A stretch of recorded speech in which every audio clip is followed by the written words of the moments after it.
Ué, eu achei que eu tava atrasado. Tá vendo? Professor, Eu fui adiantado. Diga. eu estava com alguns problemas técnicos aqui no meu computador. Eu comecei meio que atrasado. Mas eu tô cometendo alguma burrice e tá acontecendo um erro. Na verdade, não sei se é um erro. Eu vou te mandar o print, só um momento. Uhum. Aproveitando, professor, eu continuo naquela panaceia lá do problema do Do Leonardo, Android né? Leonardo com Shield. Pois é, cara. O problema é que eu não consegui replicar aqui. Eu não consegui mais um Leonardo e um Shield desse. Porque eu ia Será que não tentar tem ver nenhum aqui. kit sobre. Oi? Como? Não tem nenhum kit sobressalente lá na Faesa que eu pudesse trocar? Então, eu vou fazer o seguinte. Eu vou dar uma olhada lá amanhã. Amanhã eu vou lá. E aí eu vou dar uma olhada nisso. E aí eu te dou um retorno amanhã mesmo. Beleza? Tá, só mais uma outra dúvida. Essa atividade que a gente está finalizando do Arduino é a nota da C2A1 e C2A2?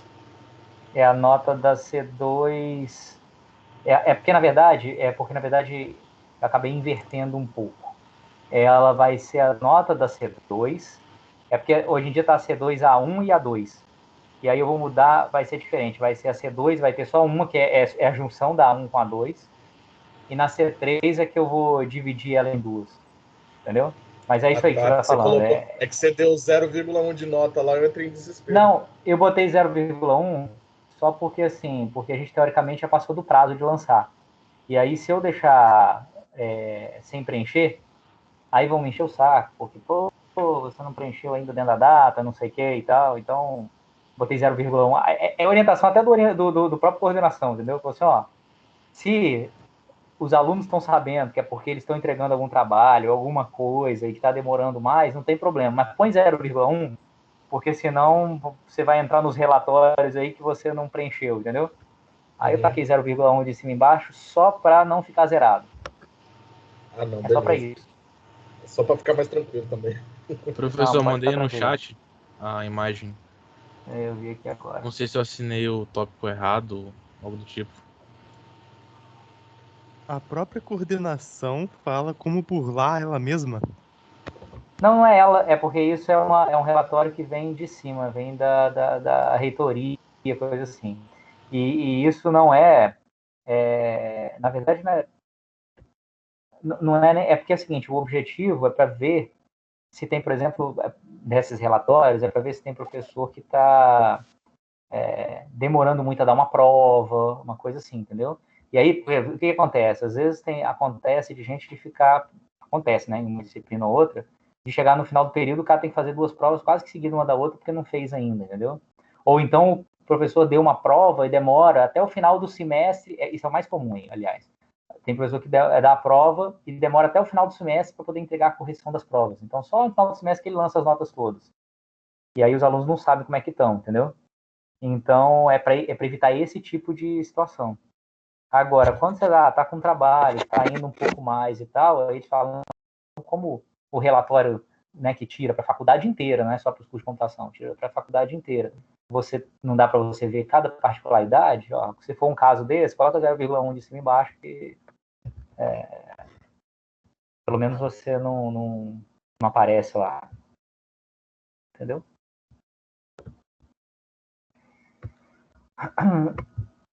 Ele está reclamando, na verdade deu um caractere inválido aqui.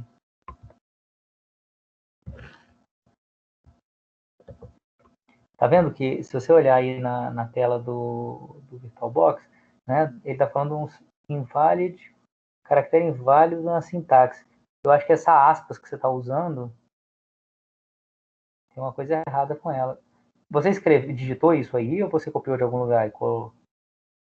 Eu digitei mesmo. Será que é aspas, então? É aspa? Eu acho que é. Porque tá um caractere inválido no identificador. Ele tá colocando uma aspas ali, ó. Tenta usar essa aspas que eu enviei no chat.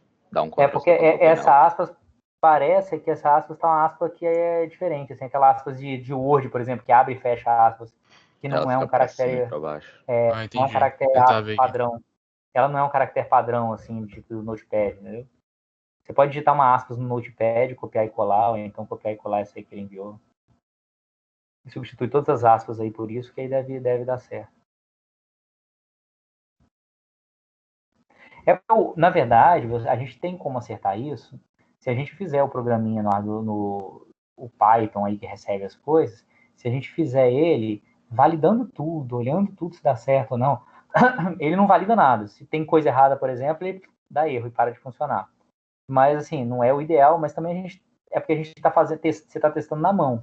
Você está assumindo depois, quem vai mandar os negócios para aí é o Arduino que vai mandar sem erro, certo?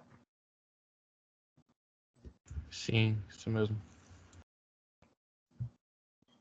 Então se eu prosseguir, então, eu não vou ter nenhum BO depois, não? Não. Então vou testar aqui depois eu prossigo. Tá bom. Obrigado aí, tá?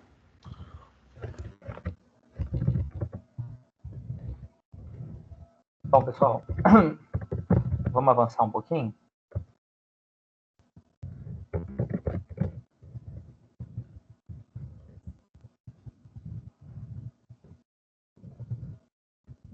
Avançar não, na verdade, continuar uma coisa que a gente tinha parado. A gente estava falando sobre nuvem, né? Porque o nosso próximo objetivo da C3 é a gente pegar esses dados e mandar para a nuvem e processar eles lá na nuvem, né? A gente vai usar o Google Cloud, né, como solução de nuvem. Então, a gente estava falando nas nuvens, tipos de nuvens, né, a gente classificou as nuvens e tal, e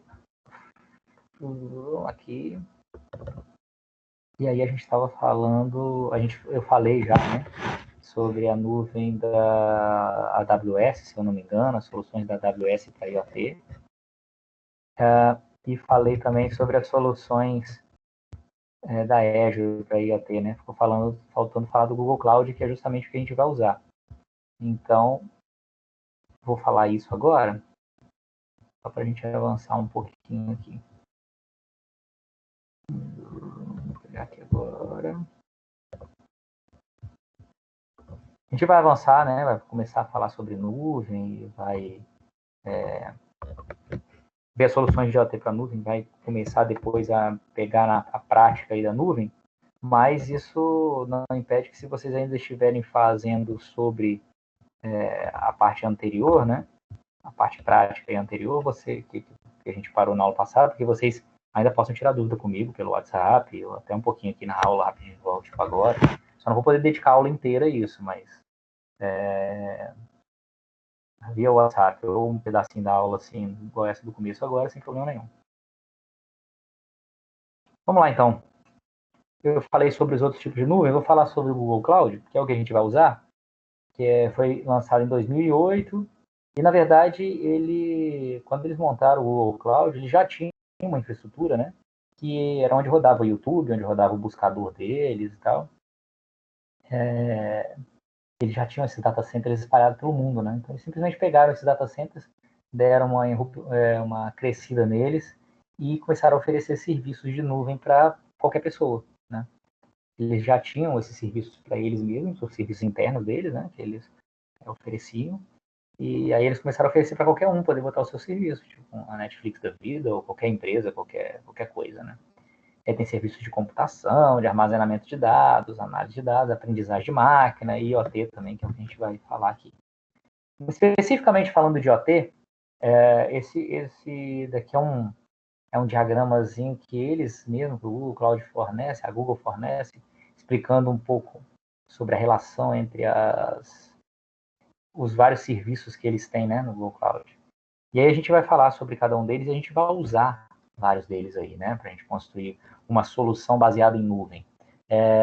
A solução local, igual a gente fez agora, é uma solução bem legal, primeiro porque você pode usar para qualquer tipo de solução de IoT, o que a gente fez, né, a gente colocou temperatura e umidade, mas a gente pode monitorar várias coisas, e a gente está usando infraestrutura própria, né. Então, se você quer fazer usar alguma coisa né, alguma solução de automação, de internet das coisas que é pequena, que é residencial, ou mesmo comercial pequena e tal, a solução baseada num servidor próprio, como a gente veio fazendo, ela é bem tranquila e funciona muito bem. Quando você tem uma solução mais robusta, você precisa de uma solução de OT que é, sei lá, para uma planta industrial, para uma coisa que é maior, às vezes você usar a infraestrutura própria é um pouco mais complicado.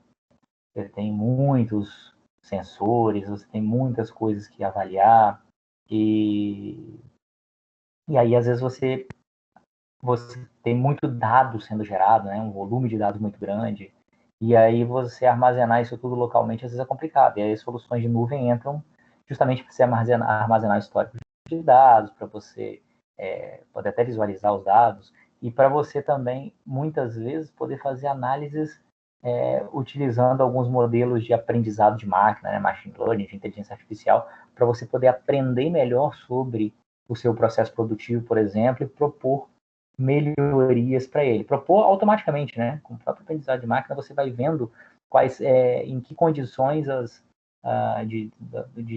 dos sensores, né? Dos atuadores e tal, que a sua produção fica mais otimizada e você consegue ajustar a sua ponta de produção para aquilo. A gente não vai entrar aqui na questão da inteligência artificial, porque aí é um curso toda a parte, né? Mas a gente vai pelo menos pegar e montar uma infraestrutura básica na nuvem. A gente vai botar os dados na nuvem lá. Para ver a comunicação, né, da nossa solução aí com a nuvem. Por enquanto a gente não vai jogar nada fora, até a máquina virtual que a gente fez, a gente vai usar ela, tudo isso, né? Eu já falei com vocês que para conversar com a nuvem, as soluções de nuvem, Google Cloud, AWS, Azure, todas elas pedem que a comunicação com elas seja feita utilizando criptografia. Até agora a gente usou o MQTT sem criptografia nenhuma. Isso quando você está deixando seu Arduino se comunicar lá com o servidorzinho dentro da sua casa, dentro de uma empresa, coisa assim, isso é menos mal, as coisas trafegarem sem criptografia. Mas quando você está pegando e mandando esses dados para a nuvem, aí esses dados estão trafegando pela internet. E aí tem muita gente no meio do caminho que pode tentar ver o que você está mandando, pode tentar fingir que é você para poder mandar dados que você, na verdade, não mandou. Então, por esse motivo, todas as soluções de nuvem, todos os provedores de nuvem exigem que os dados sejam enviados com criptografia. Isso nem é opcional, não dá para enviar se não for com criptografia. E aí o Arduino não consegue enviar diretamente para a nuvem. O Arduino não consegue enviar para a nuvem porque o Arduino não tem poder de processamento para cuidar de criptografia. A gente já falou isso. Eu já até desenhei um diagramazinho, não sei se vocês lembram das duas soluções que a gente já vê.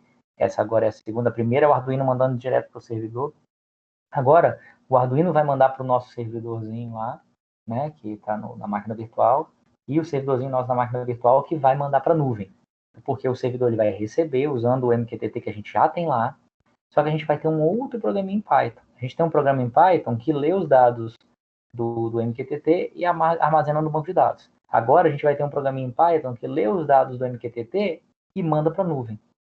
Tá certo? Então, para o Arduino não mudou nada, ele continua se comunicando com o servidorzinho local. Só que esse servidorzinho local pega os dados do MQTT, ao invés de armazenar num banco de dados local, pega eles e manda para a nuvem de forma com criptografia e tudo, né? Bom, e aí aqui são os dispositivos de borda, que são, no nosso caso, nossa máquina virtual lá é uma máquina virtual Linux, então tem um sistema operacional Linux lá para se conversar aqui com a nuvem.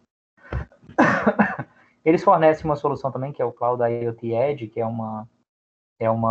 você pode instalar até no Raspberry Pi, no servidorzinho, poderia instalar, e ele poderia rodar algumas coisas de aprendizado de máquina localmente, ali, de inteligência artificial, para tomar algumas decisões rápidas na própria localmente, né, sem precisar ir para a nuvem. O problema a questão da nuvem, você tem uma solução baseada em nuvem ou uma solução local, é que a solução local, quando você tem uma solução em nuvem, ela não invalida você tem que ter uma infraestrutura mínima local. Porque decisões que você tem que tomar muito rápidas têm que ser tomadas localmente. Tipo, vou dar um exemplo. Bem simples, assim. Estou monitorando a caldeira lá da CLO.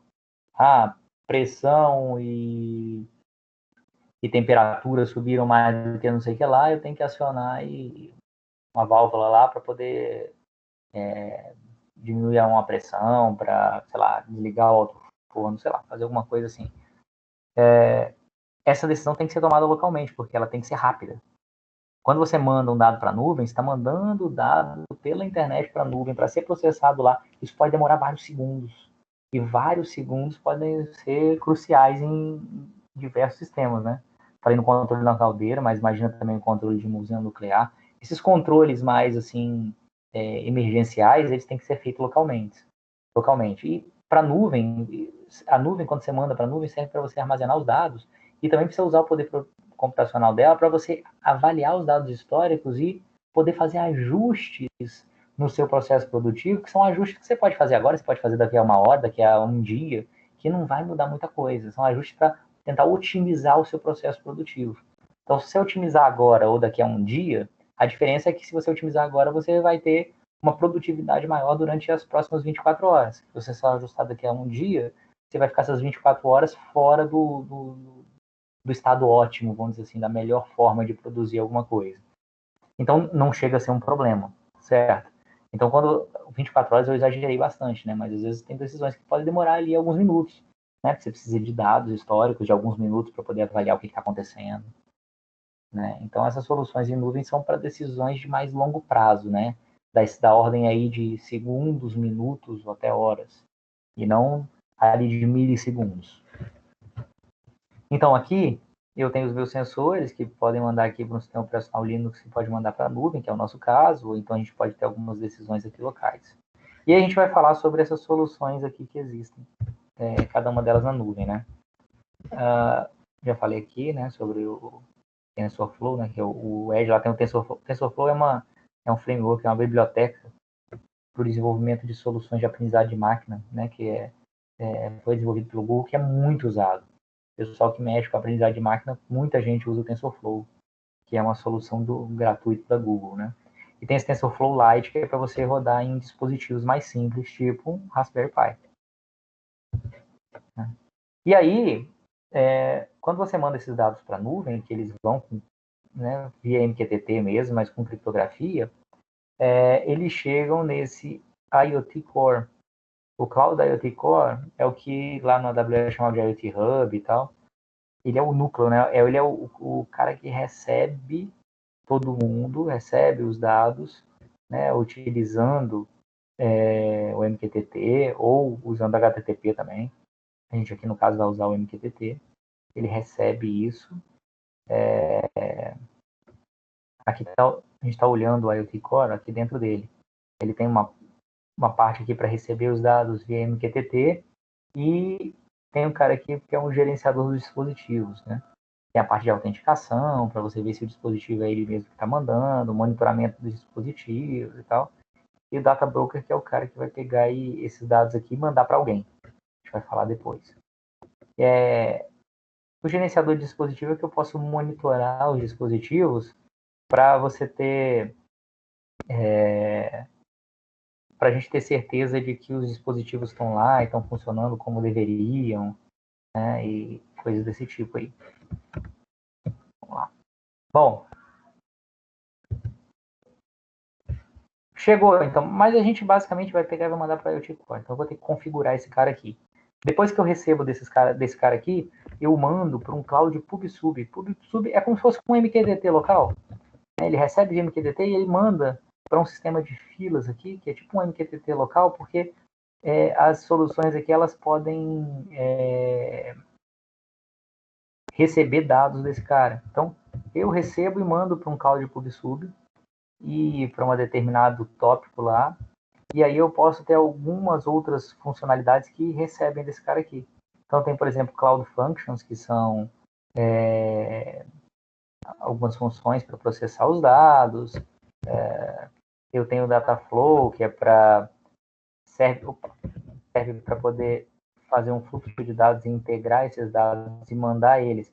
Na verdade, é um cara que pode receber esses dados e até dar uma processada neles, tipo, sei lá, recebi os dados em graus Celsius, quero mudar ele para Fahrenheit, estou recebendo dados de 30 em 30 segundos, mas antes de armazenar esses dados, eu vou consolidar eles de 5 em 5 minutos. Eu estou recebendo de 30 em 30 segundos, eu espero receber 20, né? 20 não, eu espero receber 10, que vão dar 5 minutos. E aí tiro, por exemplo, sei lá, armazeno só o valor médio e a variância, por exemplo, o valor médio, o mínimo e o máximo, não sei. E aí eu tenho alguns dispositivos de armazenamento. Eu tenho o Bigtable, que é uma solução do Google para armazenamento de dados no SQL, que é grandes volumes de dados, tipo que o InfluxDB que a gente usou, né, a solução equivalente ao InfluxDB, mas na nuvem, né, que é o Cloud Bigtable, que é muito bom para armazenamento de dados IoT, para armazenamento de séries temporais, a gente vai usar ele. E tem o BigQuery, que é uma ferramenta para você armazenar dados que podem estar disponíveis aqui para você trabalhar com eles, né? Para você trabalhar com eles para que funções de aprendizado de máquina possam pegar esses dados do BigQuery aqui e processar e aprender com os dados. Essa parte de aprendizado de máquina na nuvem tem muita solução já bem adiantada, então não é tão difícil mexer com a aprendizagem de máquina na nuvem. Mas a gente tem que ter um mínimo de noção aí de machine learning, né, de aprendizagem de máquina. Você pode ter modelos de predição e tal. E aí você tem aqui, isso aqui é mais para armazenamento dos dados e processamento dos dados. E aí você tem aqui no final uma parte de visualização dos dados. Você tem o Cloud Data Lab, eu construí dashboards, né, painéis, tipo que a gente construiu lá no Grafana. Apesar de eu particularmente gostar mais do Grafana, até o Grafana eu acho muito bom. Tem o Data Studio também, que é para criar uns dashboards desse tipo aí que a gente viu no Data Lab. E os insights, na verdade, é uma ferramentazinha que trabalha em conjunto com esses dois caras aqui, para você também poder visualizar os dados de uma forma rápida e poder você ter uma noção rápida do que está acontecendo. Aqui você cria painéis mais elaborados, aqui você cria painéis mais simples, para você dar como se fossem rascunhos, né, para você dar uma olhada rápida aí nos dados e poder trabalhar um pouco em cima deles também. Então a gente vai trabalhar com esses caras. O que a gente vai fazer a partir de agora? A gente vai botar nossa solução para conversar com a nuvem, né, para conversar com o Google Cloud, usando essas ferramentas aqui. Então a gente vai continuar usando o Arduino do mesmo jeito, com o nosso sensor lá DHT11 e tal, sensor de temperatura. Só que ele vai continuar mandando, então essa parte não vai mudar nada, vai continuar mandando lá para o nosso servidorzinho. A diferença é que o nosso servidor agora vai ter um Python diferente rodando, que ao invés de mandar para o banco de dados, vai mandar para a nuvem, certo? E a gente vai criar toda a infraestrutura na nuvem para poder armazenar os dados aqui nos bancos de dados e visualizar os dados lá de uma forma, vocês vão ver, mais simples do que o Grafana. Beleza? É basicamente isso que a gente vai fazer. Para a gente começar a fazer isso, a primeira coisa que a gente vai precisar é de criar uma conta no Google Cloud, né? Então, essa conta no Google Cloud, né, que a gente tem que criar aí, ela é gratuita. Acho que eu já comentei isso com vocês, não é? Mas eu vou comentar de novo. É uma conta gratuita que você tem direito a utilizar por 12 meses. E funciona da seguinte forma. Para você cadastrar, você precisa de um cartão de crédito. Só que quando você cadastra um cartão de crédito, o cartão de crédito é só para evitar que você crie 1000 contas gratuitas, tá certo? Então você vai pegar o seu cartão de crédito, cria a conta lá. Tem aqui, depois eu vou mostrar para vocês. Você cria a conta lá e ele não debita nada no seu cartão de crédito. Ele só precisa do número do cartão de crédito. Depois de um ano, ou se durante um ano, durante 12 meses, você tem um crédito para usar lá. Você vai ter lá não sei quantos reais lá de crédito para poder usar em soluções da nuvem, qualquer coisa que seja. Então, durante 12 meses, você pode usar esse crédito. Se passarem os 12 meses, ou então se você consumir os 12 créditos, o que acabar primeiro, né, ou os 12 meses ou os créditos, quando isso acabar, ele também não vai cobrar automaticamente do seu cartão de crédito. Ele vai te enviar um e-mail, o Google vai te enviar um e-mail e vai dizer, acabou o seu período de experiência que você tinha aqui, de conta grátis. Se você quiser continuar usando os serviços, você tem que... Aí ele vai te dar um link lá, você tem que entrar nesse link aqui, que é o painel de controle lá do Google Cloud, e tem que mudar a sua conta e dizer que ela deixa de ser grátis e ela passa a ser uma conta normal, uma conta paga. Então, você tem que fazer isso. Se você não fizer isso, ele avisa lá em, sei lá, em 15 dias, em 30 dias, todos os seus dados vão ser removidos, vão ser apagados. Então, você põe o cartão, a vantagem do Google Cloud, e a Azure também é assim, você põe o cartão lá e você não é cobrado. Só se você disser, tudo bem, pode transformar minha conta em paga, que aí você não precisa mais cadastrar cartão. A partir daquele momento, ele vai pegar o seu cartão e começar a debitar os valores que você deve lá para eles.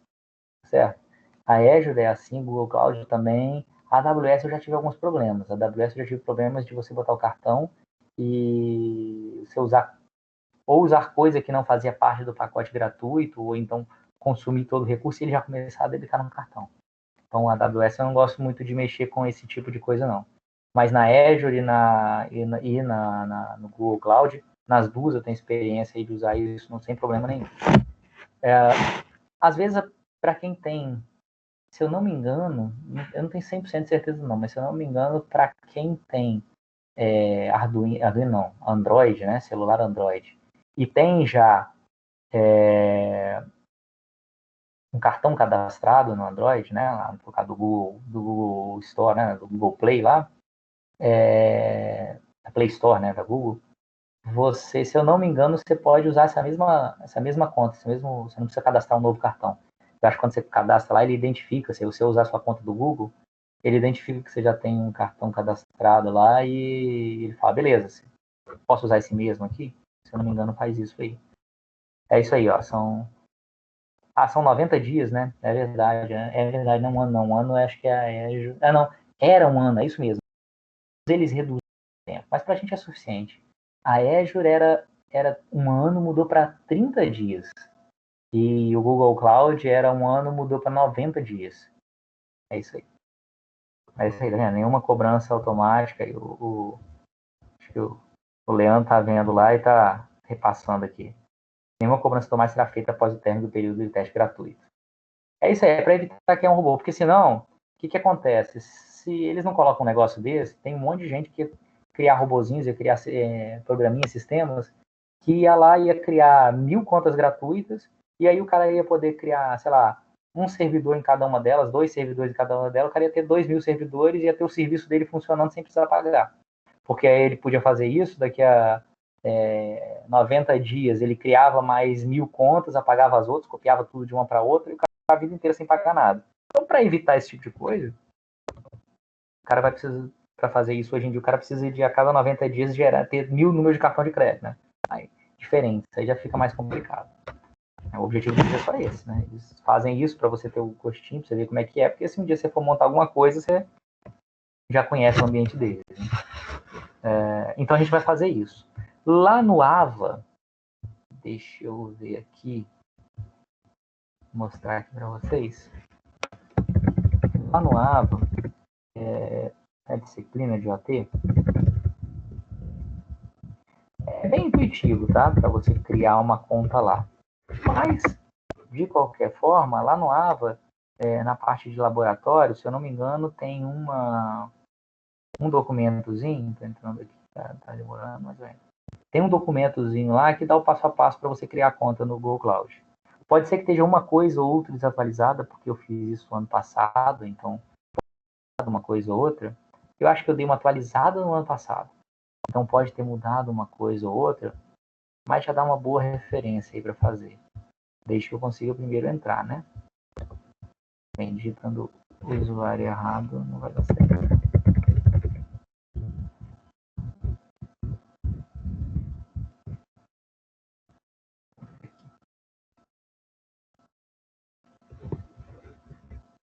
Vocês estão vendo minha tela? Só a apresentação do PowerPoint. Então, peraí.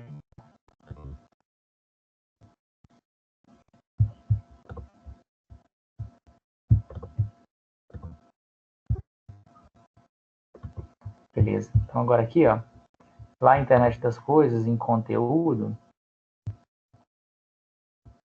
tem lá aqui em laboratórios, tem a parte aqui também de computação em nuvem que está aqui escondidinha, mas depois eu vou botar para vocês aqui. Olha, tem as coisas aqui que eu não botei ainda. Eu acho que é aqui. Deixa eu ver se é aqui. 8A Google Cloud. Acho que talvez seja aqui. Eu não liberei ainda para vocês a visualização, né? Tá aqui. Claro que eu ia ver. Pronto, tá liberado agora. Google Cloud. Deixa eu ver se é isso. 8A. É sim. É esse documento aqui, ó. O 8A aqui, Google Cloud.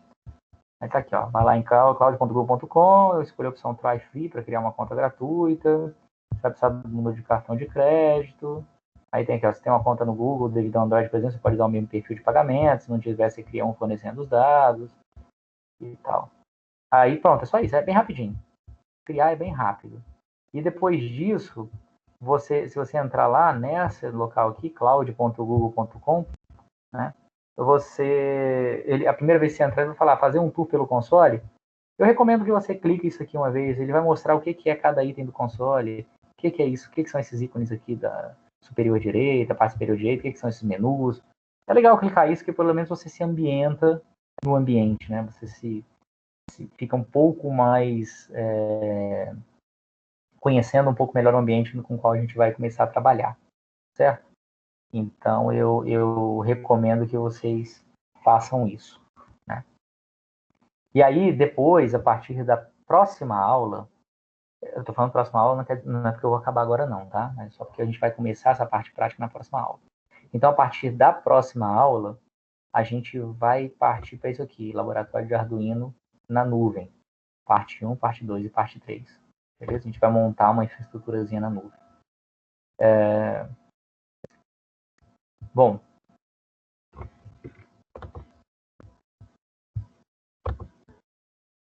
ainda sobre... Acho que eu não estou com esse documento aqui, deixa eu baixar aqui. Ainda sobre...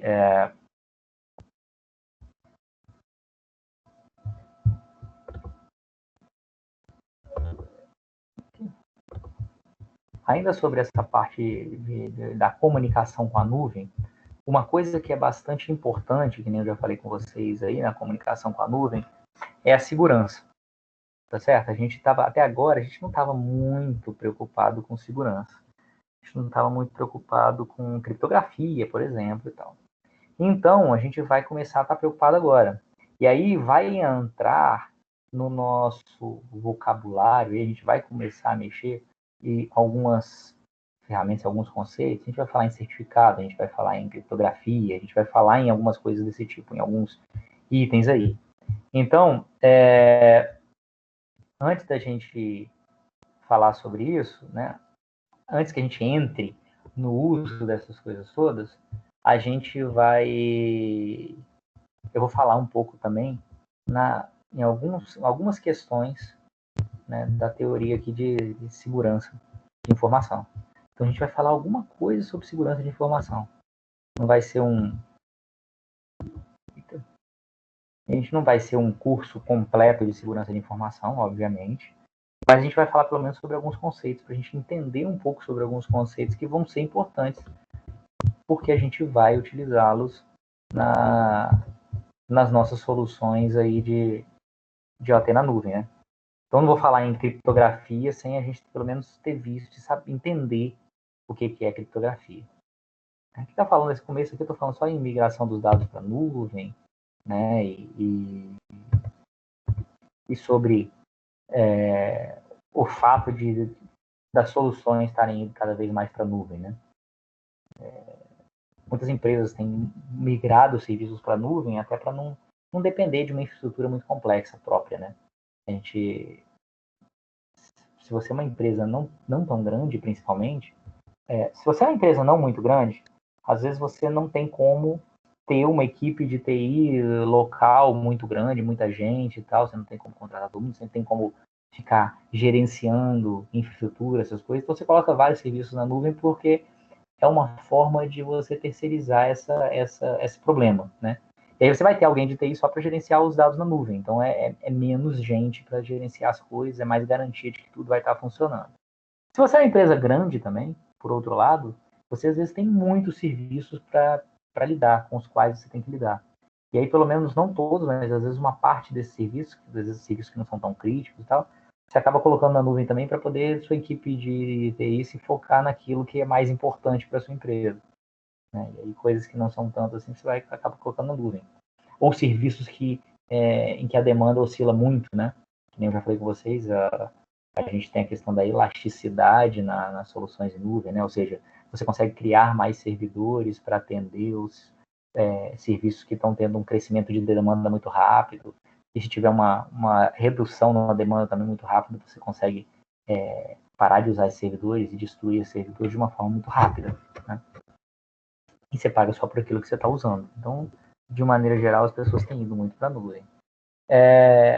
Aqui eu estou falando na nuvem de maneira geral, não só para IoT, porque a segurança das transações, das comunicações com as soluções de nuvem, elas não são próprias só das soluções de IoT, não. Elas são bem genéricas e funcionam para todo tipo de solução, né? E IoT é um dos casos só. Então, o primeiro conceito de segurança que eu vou falar aqui para vocês, a gente nem vai usar ele aqui na sala de aula, mas vocês podem ver em algumas outras soluções que vocês possam se deparar aí na vida, é uma solução conhecida como VPN, que é o Virtual Private Network, né? Quem nunca viu nada de segurança em redes, mas às vezes gosta de jogar aí jogos por aí assim, né, esses jogos online e tal, tem um pessoal que usa VPNs para jogo, tem pessoal que usa VPN para ver catálogo de jogos ou de Netflix e tal, por exemplo, que não tenha no Brasil, que tem em outro lugar. Então tem pessoal que usa VPN para isso. Às vezes usa VPN sem nem saber exatamente o que está fazendo, né? Mas aí... Fiquei de quarentena aí um dia pelo Covid.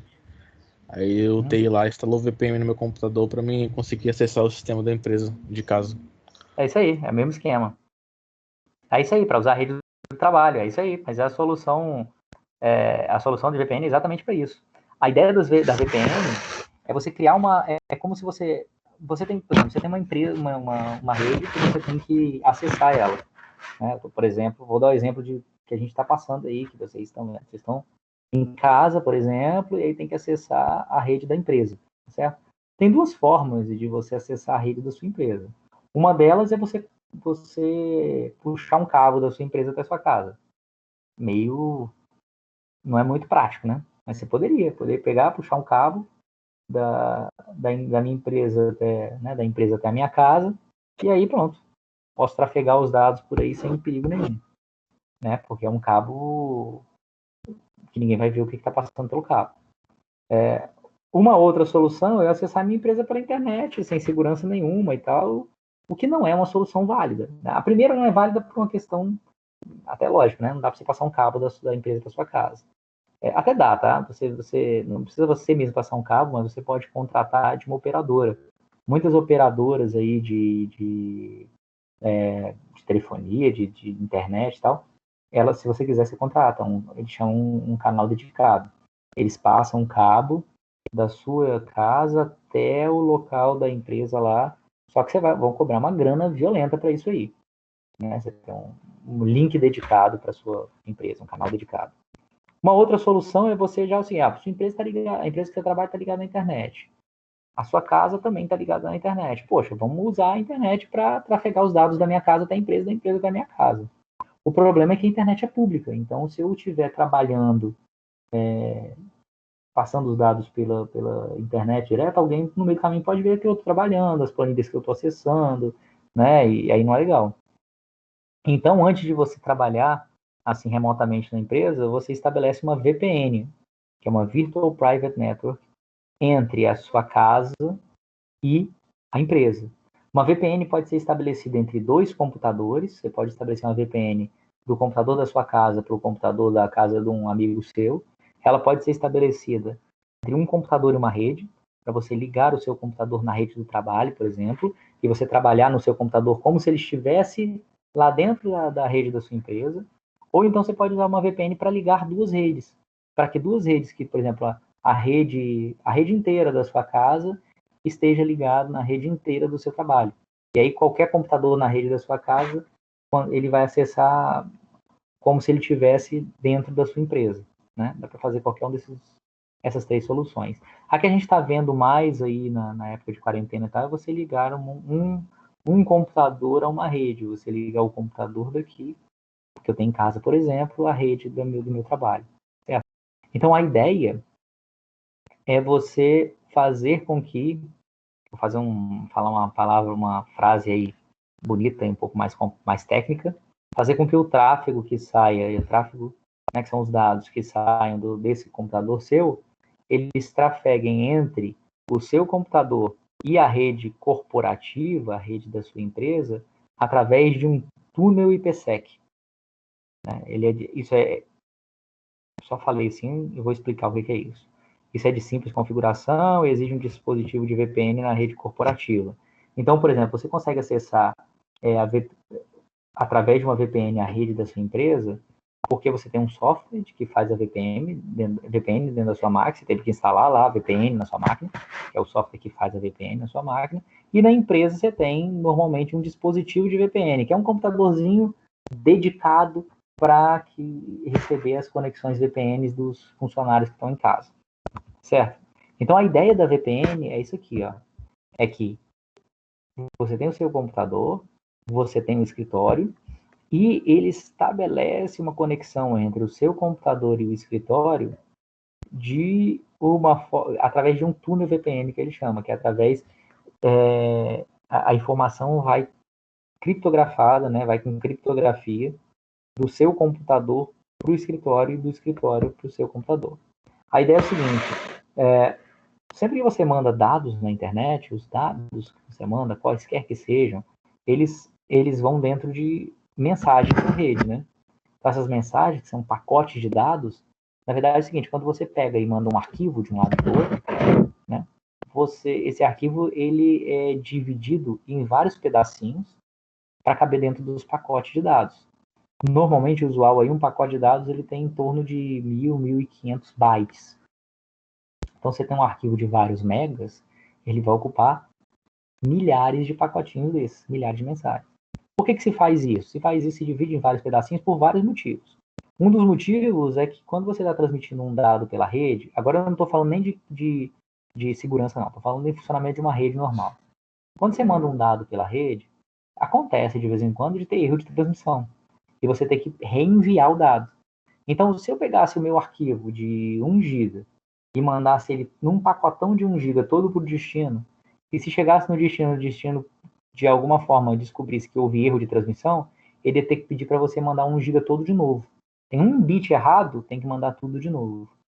Se você pega, em compensação, esse dado de 1 GB, divide em vários pacotinhos várias mensagenzinhas de 1.500 bytes, por exemplo, que é o tamanho máximo dos pacotes, é muito pouco provável que dê erro de transmissão em todos os pacotes. Né? As nossas redes aí são bem confiáveis, você vai ter erro em um pacote a cada... Vamos dizer que tenha erro em um pacote a cada 10.000 que você manda, a cada 1.000. Um pacote a cada 1.000. Se não tiver um pacote a cada 1.000 tiver erro, você transmitir 1 milhão de pacotes, você vai ter que retransmitir só 1.000 pacotes. Então, retransmitir 1.000 é muita coisa? Mas é melhor do que retransmitir tudo, né? Você vai ter que retransmitir só 1/1000 dos dados que você transmitiu.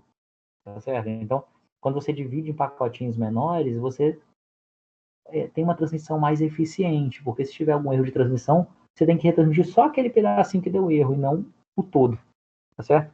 Além disso, se eu transmito um dado de 1 GB daqui para cá, enquanto eu transmitir, ninguém pode usar nada aqui no meio do caminho. Se eu divido em vários pacotinhos, eu transmito um pacotinho pequenininho, depois transmito outro pacotinho, daqui a pouco alguém quer transmitir, transmite um pacotinho, e eu espero um pouquinho para transmitir o meu terceiro pacotinho, e aí eu consigo fazer com que várias pessoas transmitam ao mesmo tempo, né? Fica um negócio mais eficiente. E aí, esse pacotinho que a gente chama, a maioria das nossas redes hoje em dia usa um protocolo chamado IP, né? Você já deve ter ouvido falar, são pacotes IP. E aí existe uma variação do IP que é o chamado IPsec, que é o IP Security, é o IP com segurança. Na verdade, é o seguinte, o pacote de dados que você manda, né, pela rede, é um pacote de dados em que você pode ler os dados que estão ali dentro. Então, qualquer um que esteja no meio do caminho, que fique monitorando o que você está mandando para a empresa, o que a empresa está mandando para você, consegue ler esses pacotes de dados. E aí, se o cara conseguir ler todos os pacotes de dados e capturando os pacotes e lendo os pacotes, tem ferramentas para isso, ele consegue ver tudo que você está mandando para a empresa, tudo que a empresa está mandando de volta para você. Né? Conseguiria se você não estivesse usando uma VPN. Quando você está usando uma VPN, esses pacotinhos, antes de sair do seu computador, eles são criptografados. Eles passam por um processo de criptografia que a gente vai explicar melhor depois. Né? Eu vou falar sobre criptografia. Mas a ideia é que esse pacote ele é colocado dentro de um outro pacote. Então, o pacote de dados que o seu computador vai mandar para o escritório, ele é integralmente colocado, ele é criptografado integralmente. Criptografia é uma função que você aplica a ele, em que ele embaralha os dados todos. Né? A gente vai ver melhor um pouco sobre isso, mas ele pega o pacote e embaralha os dados todos. Você pega esse pacote, embaralha os dados todos e coloca ele dentro de outro pacote. É um pacote dentro do outro. E você manda pela internet esse pacote, cujo conteúdo é um pacote com os dados todos embaralhados. E aí, quando chega no escritório, o escritório recebe esse pacote, olha dentro dele e fala, opa, dentro dele tem um outro pacote aqui, com tudo embaralhado. E o escritório sabe como desembaralhar esse pacote. Porque houve uma negociação antes aqui e houve aqui um estabelecimento de uma VPN. As ferramentas para que isso aqui seja possível, a gente vai falar um pouco mais para frente, nas próximas aulas, sobre como que isso é possível, como que eu posso criptografar o dado aqui e alguém aqui do lado de cá conseguir descriptografar e alguém que está no meio do caminho não conseguir fazer isso. Mas a ideia da VPN é isso. É eu estabelecer essa comunicação, eu conversar aqui com o escritório, de alguma forma eu consigo dizer para o escritório que eu sou eu mesmo, e a gente vai ver como, e aí todo dado que eu mando para o escritório, eu pego o pacotinho de dados, criptografo ele, coloco ele dentro de um outro pacote e mando ele para o escritório. A gente pode pensar isso mais ou menos como se fosse o seguinte, como se fosse um container no navio, né? Quando você pega e enche o container de alguma coisa e coloca dentro do navio para transportar, e você olha do lado de fora, você não sabe o que está sendo transportado ali dentro. Então, qualquer um que esteja no meio, qualquer curioso que vá no navio e olhe, ele não sabe o que está sendo transportado pelo navio. É um monte de container. O que tem dentro do container? Não sei. O container é lacrado, né? Fechado, cadeado, sei lá. Eu não consigo ver o que tem no container. Pode ser que tenha um carro ali dentro, pode ser que tenha um monte de sofá, pode ser que tenha, sei lá, comida. Não sei, não dá para saber. Por quê? Porque você não está pegando o carro que você vai transportar e botando no navio e todo mundo vê que é um carro. Não. Você pega o carro, coloca dentro de um container, fecha ele direitinho, é o equivalente à criptografia do dado que eu estou falando, e manda. Quando chega lá no destino, o cara do destino, o container está fechado com cadeado. O cara do destino tem uma cópia da chave. Ele pega, fecha, abre lá o cadeado do container, ele consegue tirar o que tem dentro do container, que é, por exemplo, sei lá, o carro que chegou no destino e fazer uso desse carro. Então, imagina a VPN como se fosse esse containerzinho. Né? Que você pega o seu dado que você vai mandar, coloca dentro desse container, aí pode mandar pela internet. Quem está aqui no meio da internet só vê que é um container, não sabe o que tem dentro. Quando chega aqui no destino do escritório, o escritório sabe como abrir esse container e ver o que tem dentro e consegue. E aí seu computador ele funciona como se estivesse dentro do escritório, certo? Porque você consegue mandar dados para o escritório sem que alguém que esteja no meio da internet consiga ver que dado é esse. Essa é a ideia básica de uma VPN. É uma rede privada virtual, porque você estabeleceu uma comunicação, uma rede entre o computador e o escritório. É uma rede privada. Por que privada? Porque ninguém no meio do caminho consegue ver o que você está mandando de um lado para o outro, então ela tem privacidade. E é virtual porque, na verdade, é uma rede privada virtual, porque, na verdade, você não tem uma comunicação privada entre os dois. Você está fazendo uma comunicação privada dentro de uma rede pública, que a internet é pública. Então, uma rede privada virtual, ela não é real. Você não tem realmente. Uma rede privada real seria eu passar um cabo direto da empresa para minha casa. Aí sim, poderia dizer que aquele cabo ali faz parte de uma rede privada real mesmo. Aqui não, aqui é uma rede privada virtual. Tá clara a ideia, pelo menos, o conceito de VPN? Para quem usava aí e nunca soube o que era exatamente? Ou para quem nunca usou também, né? Bem padrão. Acho Oi? que já sabe. Acho que o pessoal de computação, pelo menos que começou a usá-lo no home office, Aham. acho que sabe bem como É, funciona. beleza. Mas aí, só para não ter dúvida, a ideia básica era essa aí. Eu ia falar alguma coisa agora, me esqueci. Não, tranquilo. Acho que era isso aí que eu ia falar mesmo, não era nada assim, não. Bom, falamos então um pouquinho sobre o que é a VPN. Um firewall, vamos só falar o que é um firewall, que é outra ferramenta muito difundida e muito conhecida na segurança de redes, né? Um firewall nada mais é do que é um muro de fogo, mas na verdade firewall em inglês vem como um muro corta-fogo, né? É um muro que não deixa o fogo se propagar. Então, na verdade, é o seguinte, a internet aqui, você tem um monte de... Você não tem controle sobre o que está acontecendo na internet. Tem um monte de gente que você não confia. Então, você tem a sua empresa com a sua rede lá, que tem dados trafegando e que são dados que você não quer que todo mundo tenha acesso. Então, normalmente, o acesso à internet, né, a ligação da sua empresa à internet, ela normalmente passa por um firewall, que é um cara que vai deixar alguns desses pacotinhos de dados passar e outros não vai deixar. Então você pode criar regras com que pacote de dados, que mensagens você deixa que passem de dentro para fora e de fora para dentro, né, para você evitar que seja enviado pacotes, né, da internet para sua empresa que você não queira. E com isso você evita que alguém de fora aqui consiga entrar na rede da sua empresa. O estabelecimento de uma VPN, por exemplo, é uma regra que o firewall deixa passar. Então ele deixa você estabelecer uma VPN. Mas, sei lá, se eu montar um servidor web, um servidor MQTT dentro da minha empresa, quem está de fora não vai conseguir acessar porque o firewall não vai deixar. Não adianta nada eu instalar um servidor MQTT aqui dentro e ter um Arduino aqui fora, que o firewall não vai deixar esse tráfego passar porque ele não deixa passar. Como que tem a regra? Tem a regra aí dizendo, ó, se tiver alguma coisa aí na porta 1883, que é a porta lá do MQTT, não deixa passar não. Na verdade, normalmente as regras são assim, não deixa passar nada, a não ser essas exceções aqui, ó. Essa porta aqui eu deixo passar, o resto eu não deixo passar. Então o firewall é o cara que fica no meio do caminho aí, é o segurança da boate, né? O cara que deixa passar uns e não deixa passar outros, né? Só deixa passar quem quer. Tem um linkzinho aqui que explica bem aí sobre firewall, se alguém tiver interesse. E aí, continuando aí esse nosso início, eu não vou falar, a gente não vai falar tudo hoje, né? Tem um bocado de coisa. A gente vai tomar mais uma aula depois. Quando você usa firewalls, tem um outro conceito que é importante, né? Interessante, que é o conceito de DMZ. Não sei se vocês já ouviram falar também. DMZ é zona desmilitarizada, Demilitarized Zone, né? É mais ou menos o que acontece na faixa de Gaza. Já viram a faixa de Gaza que tem lá entre Israel e a Cisjordânia? Uhum.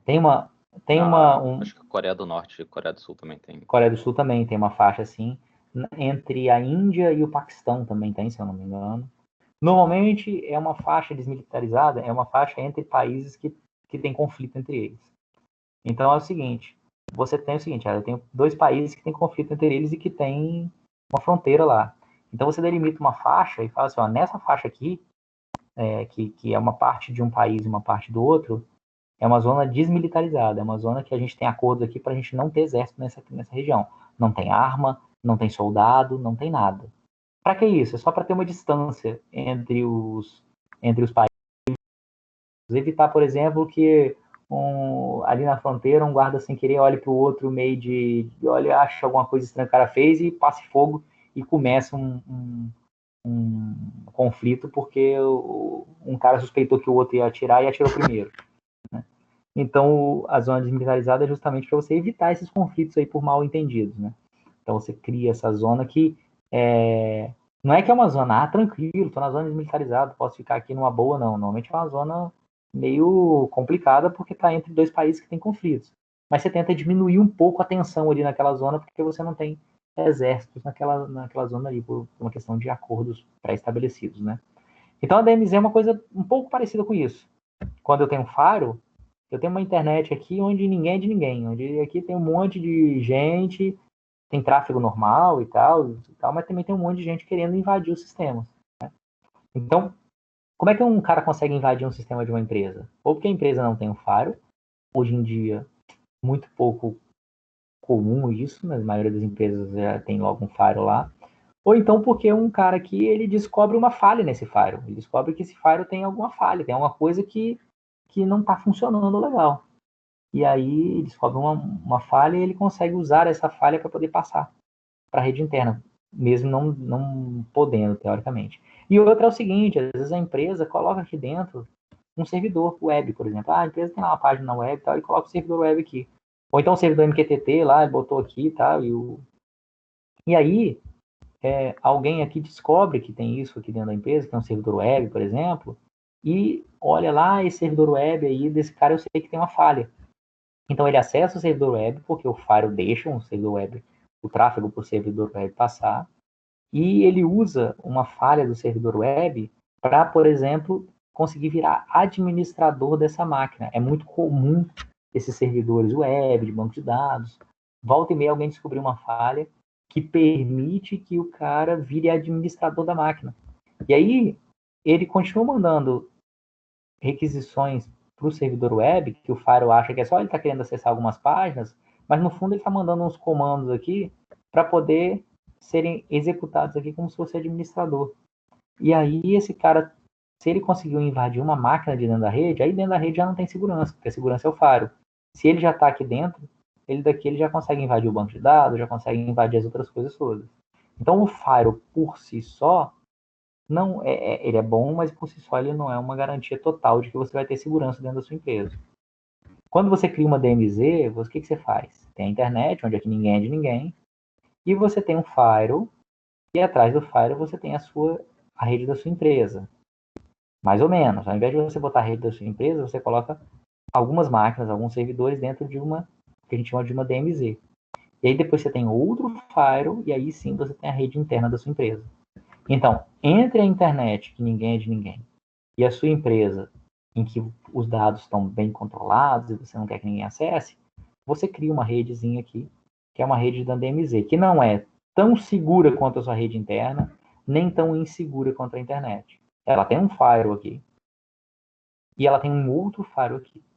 Então, por exemplo, os servidores que podem ser acessados através da internet, você coloca aqui na DMZ. Então, esse firewall permite, por exemplo, que alguém de fora venha e acesse um servidor web que está aqui dentro, um servidor de banco de dados que está aqui dentro, sei lá, um servidor de algum serviço que está aqui dentro da DMZ. Aqui dentro da sua rede interna, você não tem nenhum servidor que atenda a internet. Então, você não tem aqui dentro nada que alguém da internet possa querer acessar. Então, nesse firewall aqui, eu coloco uma regra dizendo, não deixa entrar nenhum pacote de dados para dentro da rede interna. A não ser que seja uma resposta de alguma coisa que alguém perguntou. Alguém da rede interna pediu uma página lá da internet, a página retorna, e esse cara deixa passar, porque é uma resposta a um pedido anterior. Mas fora isso, não deixa ninguém pedir página, né, para nenhum servidor aqui, porque não tem nenhum servidor web que tem que ser acessado da internet. Então aqui tem alguns servidores que têm que ser acessados da internet. Aqui dentro não. Então esse firewall tem regras um pouco mais permissivas.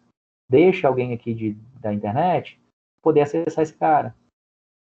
E aí, se ele descobre uma falha e vira administrador daqui, ele o máximo que vai conseguir fazer é pegar dados, comprometer outros servidores que estão na DMZ. Mas o servidor que tem, por exemplo, a minha base de dados de todos os clientes, está aqui dentro na rede interna. Que tem o número de cartão de crédito, do meu cliente, sei lá, está aqui na rede interna. Então, por mais que você consiga invadir alguém aqui, daqui você não vai conseguir acessar a rede interna, porque eu tenho um firewall aqui que não permite. Não permite nenhum tráfego da DMZ para a rede interna, só da rede interna para a DMZ. Então você tem alguém aqui que não é tão seguro quanto a sua rede interna, mas também não é tão inseguro quanto a internet, porque você tem um firewall. Então o cara consegue, se ele invadir alguma máquina aqui, ele consegue no máximo invadir as máquinas da DMZ. É uma zona desmilitarizada por causa disso, porque não chega a ser a paz daqui de dentro, mas também não chega a ser o caos daqui. Tá no meio do caminho. Lá na empresa, o cara conseguiu entrar exatamente desse modo aí. A gente encontrou uma falha no intranet, que era um site web, através disso ele conseguiu entrar no servidor da empresa. Aí ele ficou como administrador um tempão até os caras descobrirem. Uhum. Aí roubaram vários dados da empresa, a rede ficou offline um tempão, agora que tá restabelecendo de novo. E aí eles estão refazendo a rede toda e fazendo dessa forma. Colocando Fazendo uma DMZ, né? Isso, exatamente. Porque se ele tivesse feito e tivesse uma DMZ, por exemplo, não é que o cara não vai conseguir invadir, mas se ele invadir, o que ele faz fica restrito à DMZ, entendeu? A não ser que o cara ache uma falha nesse firewall aqui também. Mas aí não é que nada é impossível, mas tudo é para dificultar. Porque agora o cara, para invadir uma máquina aqui de dentro, ele tem que descobrir uma falha aqui e falha no firewall. Né? Não basta ser só uma falha aqui no servidor. O problema é que às vezes o problema tá já dentro do servidor, então o problema sai de dentro para fora, não é de fora para dentro. Aqui, né? Você está falando aqui. Já fica dentro. Também acontece. Nada é 100%. Tem um tipo de ataque em redes que é muito usado, que se chama phishing, né? Que o cara manda um e-mail dizendo, sei lá, aquele velho que pode parecer bobeira, mas as pessoas caem. Tipo assim, seu cartão de crédito aqui no Banco do Brasil foi bloqueado. Clica aqui para desbloquear. Aí o cara, sei lá, o cara acha que, putz, bloqueou minha conta, bloqueou meu cartão de crédito, o cara clica. Ou então clica aqui para ganhar não sei quanto um sorteio que a gente está fazendo. Aí o cara clica. Quando o cara clica, o computador dele aqui dentro da rede interna se comunica com um servidor na internet sem que ele queira, sem que ele saiba. Estabelece uma conexão daqui de dentro para fora. E aí o servidor aqui usa essa conexão que foi estabelecida de dentro para fora para mandar dar comandos para ele para poder virar administrador aqui. Então, por isso é que tem as empresas costumam fazer um monte de campanha para você não clicar nos links que você recebe por e-mail, não sei o quê, por causa disso. Porque o cara vai lá, clica, tem toda a segurança aqui, mas o cara vai lá e clica num link que ele recebeu por e-mail que ele não devia clicar, e aí fura toda a segurança aqui. Certo? Então, mas é mais difícil, porque se você conseguir conscientizar as pessoas... O elo fraco de qualquer segurança em rede, quando você tem um negócio bem estruturado, são as pessoas. Você faz 1000 soluções aqui, coloca uma DMZ muito bem feita, com um firewall muito bem configurado, não sei o que, tá impossível do cara entrar. Aí o sujeito vai lá, clica no link aqui que ele recebeu por e-mail, pronto. Não adiantou muito você ter tudo isso, toda essa parafernália. Então, as pessoas normalmente são um elo fraco. Então, as empresas têm cada vez mais investido em treinamento de segurança para os funcionários, né? Para eles não caírem nesse problema. Esse problema de phishing, ele assim como outros, é um problema conhecido como engenharia social, que é você usar o ponto fraco das pessoas para poder tirar benefício disso. No caso lá, a empresa que foi o elo fraco, né? Porque ela não se Sim. preocupou com segurança até sofrer um ataque e perder dinheiro no caixa. Entendeu? Exatamente. Mas eu estou dizendo que às vezes as empresas têm, vocês veem aí, volta e meia aí, aconteceu no TJ, né, Superior Tribunal de Justiça, né, STJ, aconteceu em algumas empresas aí pelo mundo, de ataques em que acontece porque alguém dentro clicou no link lá, que é o phishing. Engenharia social é um termo usado para segurança, que tanto vai nisso aí, se chama engenharia social porque você trabalha com a parte social com as pessoas, né? Por exemplo, por que o cara clica no link que ele não sabe do que é? Porque o link diz que o cartão de crédito dele estava bloqueado, ele fica preocupado.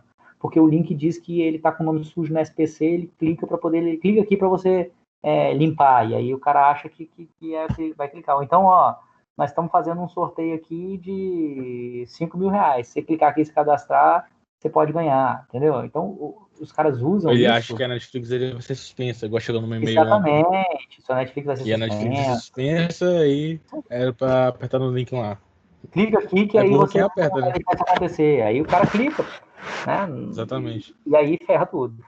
E tem isso, e em engenharia social tem outros casos também, que hoje em dia são menos comuns, porque esses phishing, que é o cara mandar o e-mail e clicar em link, porque uma coisa clicando. Mas uma coisa que foi feita durante muito tempo também, de engenharia social, era o cara ligar. Né? É muito parecido, não é para invasão, mas é muito parecido com o que fazem né? Que até hoje tem gente que cai. É aquele negócio que o cara liga pro telefone e fala assim, pai, me sequestraram, não sei o quê. Pai, me socorre, pai. Mãe, não tem aquele negócio? Aí o pai ou a mãe atende, fala, meu filho, aí entra em desespero. Aí o cara fala que para liberar ele tem que depositar R$ 1.000 na conta, tá? O cara deposita e depois vai ver que nem era a filha dele, nem era o filho dele, né? E só que o cara, depois que ele descobre, ele já depositou o dinheiro, né? Então, tipo assim, isso não é um ataque, é para tirar dinheiro, só não é para ataque, mas os caras usam isso para ataque também.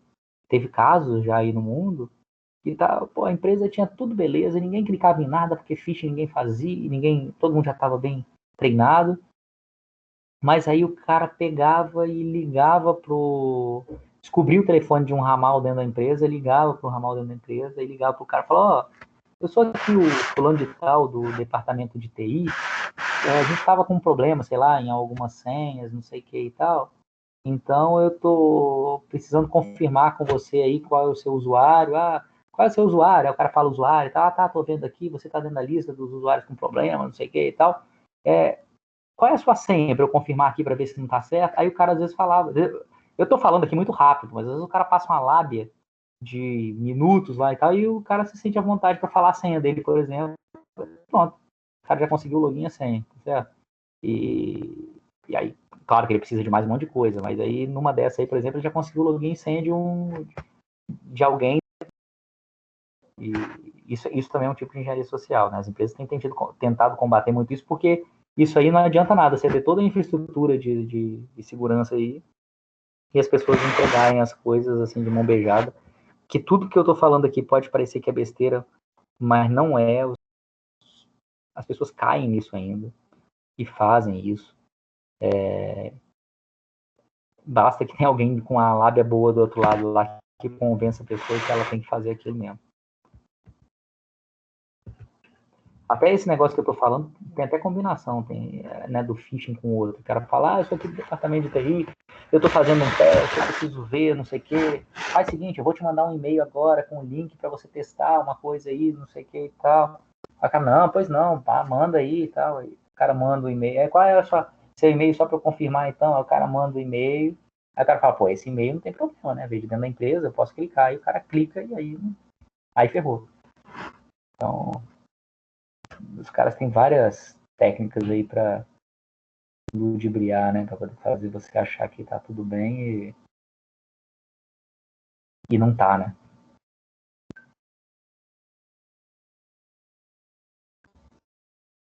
Bom,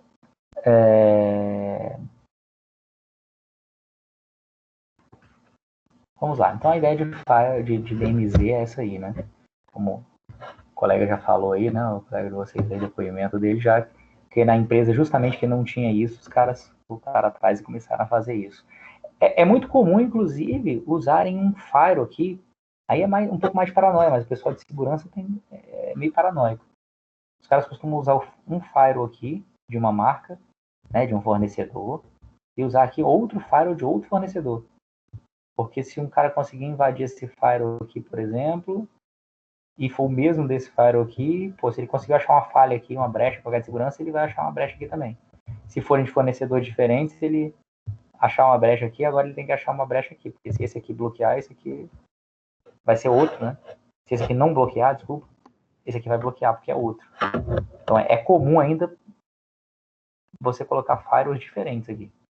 Podem ser até os mesmos. Mesmo que você ponha os mesmos, tem segurança ainda, porque muitas vezes a invasão não é no firewall, é num servidor que está aqui dentro. Mas tem muita gente que o diga. Eu acho que ele tem 2 firewalls em casa. Ele comentou.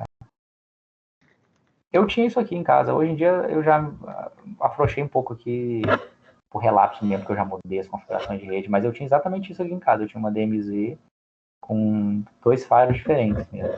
Eu tinha isso em casa aqui.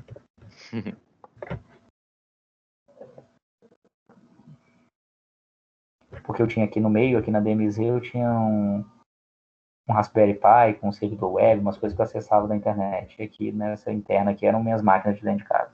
As máquinas, celular, essas coisas. Sim, sim. Bom, Bom, eu estou falando aqui com vocês sobre Firewall, né?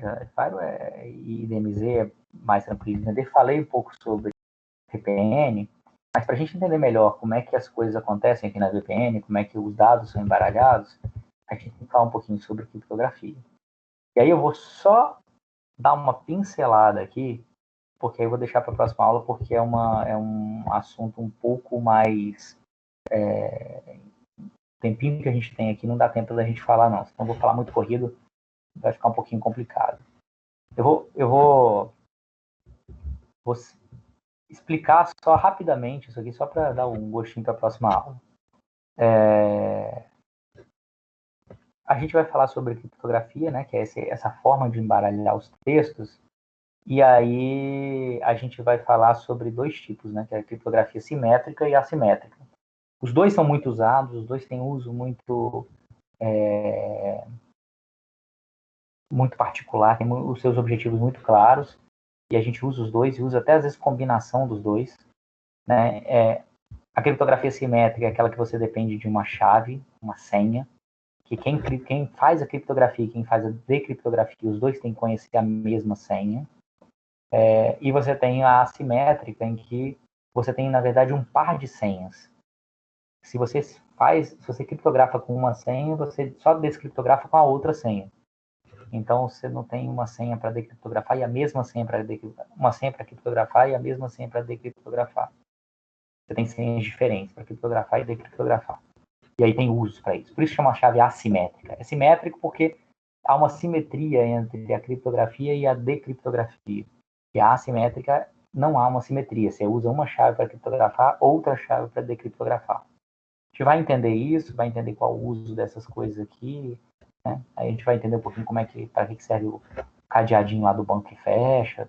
E a gente vai usar esses caras aqui na comunicação com a nuvem. Então, a partir de agora, a gente vai falar coisas que a gente realmente vai usar. É claro que a gente não vai... a gente vai usar as coisas já prontas, mas pelo menos para a gente entender o que a gente está usando, né? Então, a gente vai falar sobre criptografia, depois sobre assinatura digital e certificado digital. São coisas que a gente vai usar para a nuvem, beleza? Vou parando por aqui. Vou só falar duas coisas. Primeiro, que a Sofia está falando que teve treinamento de phishing em engenharia social. A maioria das empresas hoje em dia está dando treinamento de phishing em engenharia social, justamente porque elas investem, né? Ou pelo menos elas estão investindo cada vez mais em mecanismos de segurança. Esses mecanismos de segurança não são baratos. E aí, que nem eu falei, o cara investe tudo no mecanismo de segurança, depois vai lá o funcionário e entrega de mão beijada o acesso, né? Quando ele clica no link. Então, eles estão fazendo treinamento cada vez mais nas empresas justamente para evitar isso aí, né? É a forma de evitar isso, essa parte que às vezes o link, a infraestrutura só não é suficiente, né? Só a infraestrutura de segurança.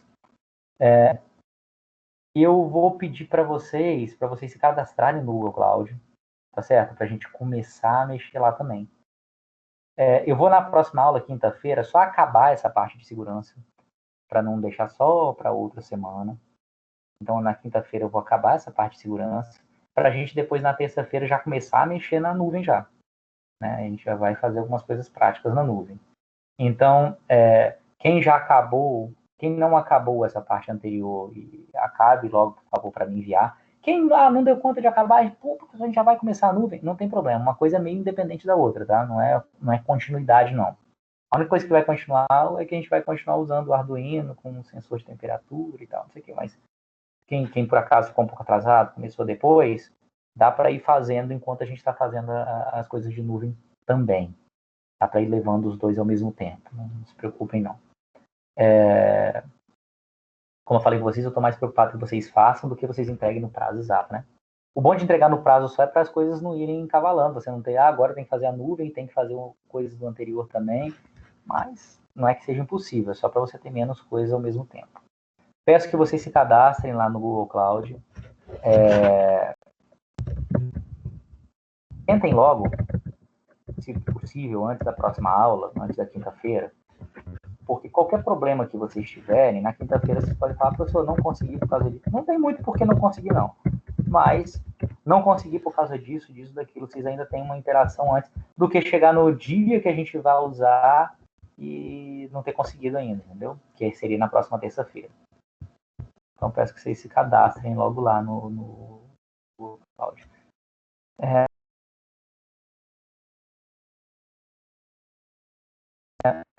Fora isso, Leandro, são 2 avisos agora particulares. Leandro, Travou sua voz, professor, a gente não escutou a sua última frase. a ESA lá, o Arduino. Continua travando.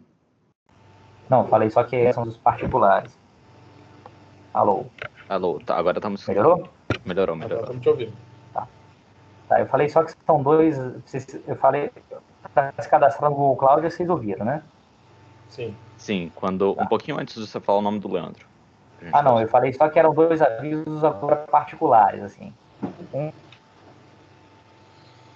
Putz, travou de novo. Com ele sobre O professor vai o para Arduino os Leonardo direto com porque tá travando a introdução.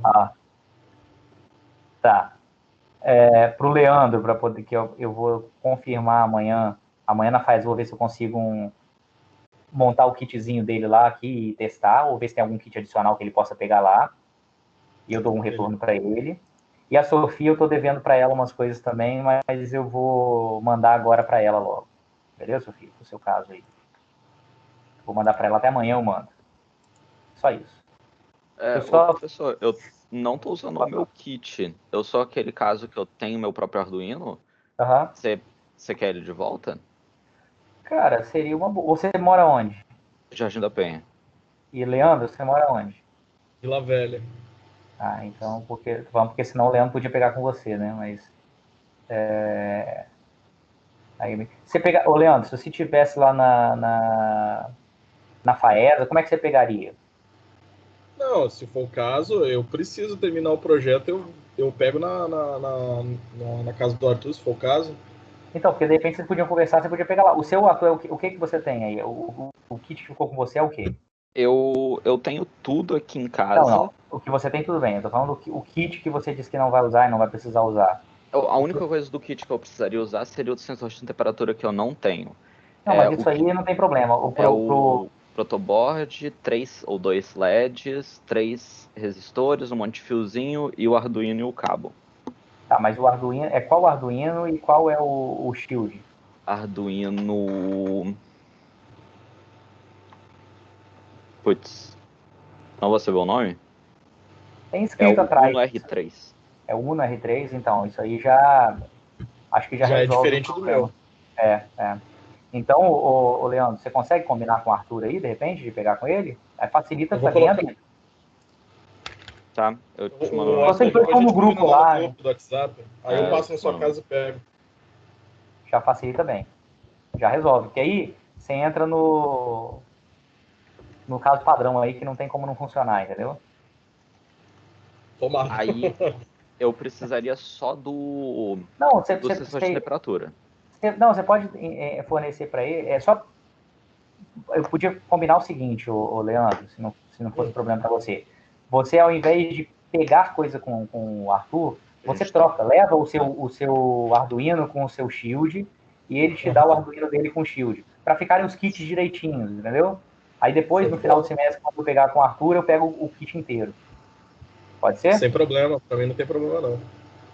Beleza, Arthur? Beleza, fechado. Já mandei uma mensagem para ele lá, a gente... Tá, beleza. Eu tô só antes de acabar aqui, eu tô só acabando de fazer aqui a chamada, olhando aqui as presenças.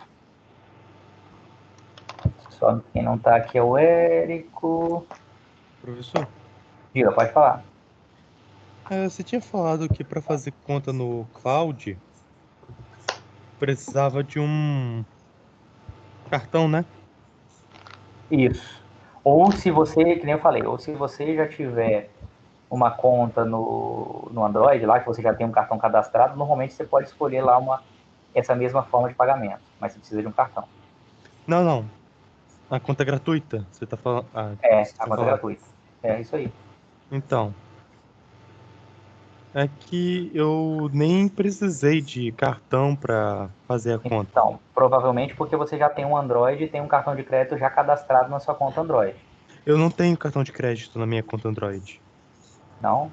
Não. E ele não pediu cartão de crédito para fazer a conta do... Não, eu tenho a conta desde quando eu tava trabalhando com o Aircore.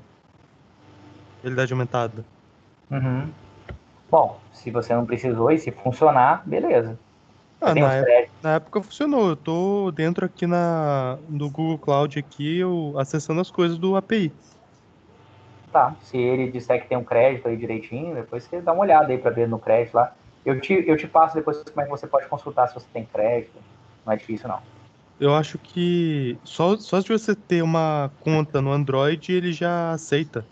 Porque Não, eu tô falando, se você tiver uma, ele já deve gerar alguma coisa eu tô assim, falando, se você já tiver uma conta no Android, você não precisa botar o cartão de crédito, que ele usa o método de pagamento do seu, o mesmo que você da tem no Play Store. Android.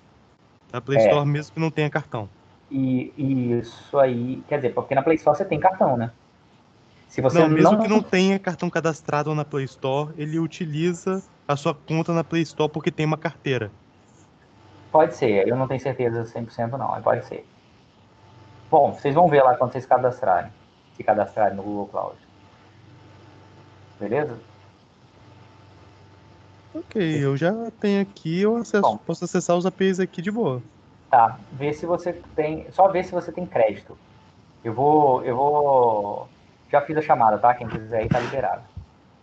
Até Boa noite, quinta-feira. professor. Valeu. Boa noite. Se você olhar, Rafael, tem um jeito no Google Cloud de você ver como estão seus créditos. Deixa eu ver aqui. Não lembro de cabeça agora. Professor, rapidinho, só Pode para falar. confirmar, sobre o projeto, o trabalho que a gente enviou, eu não mandei o do Arduino funcionando. Eu só enviei os logs do Docker rodando, o Dockerzinho rodando lá. Isso tá bom para você? Ou você precisa de mais alguma informação? Deixa eu fazer o seguinte, Arthur. Me manda isso pelo e-mail, pelo WhatsApp, essa pergunta, que aí eu olho lá na hora do... Me manda por e-mail. Eu coloquei no comentário. Tá. Eu vou dar uma olhada e qualquer coisa eu te falo se precisar de alguma coisa a mais. Tá, beleza. Valeu. O... Configuração, só não coloquei a configuração do Docker, mas aí se for o caso eu consigo te mostrar. Tá bom, beleza. Falou, até mais, boa noite. Falou. Rafael, eu mandei aqui para você um link que ele tem dizendo como que você pode consultar quanto de crédito você tem no Google Cloud. Então, de repente, você pode entrar lá e dar uma olhada para ver se você está com crédito. Se você está com crédito, tá beleza. A gente vai usar muito pouco do crédito, mas precisa ter um... Aqui tá um negócio, seu teste gratuito está esperando, ative para receber 300 de crédito. É isso aí. E eu nunca ativei o Cloud. Então, se você ativar agora, você vai usar ele sem problema. Eu nunca ativei o Cloud e eu pude usar... Mas é porque você usava coisas que são gratuitas para sempre. A gente vai usar coisas que não são gratuitas para sempre. Entendeu? Entendi. É isso. Dá uma olhadinha lá. Qualquer dúvida aí, a quinta-feira a gente tira a dúvida. Beleza? Aham. Falou então. Boa noite. Falou.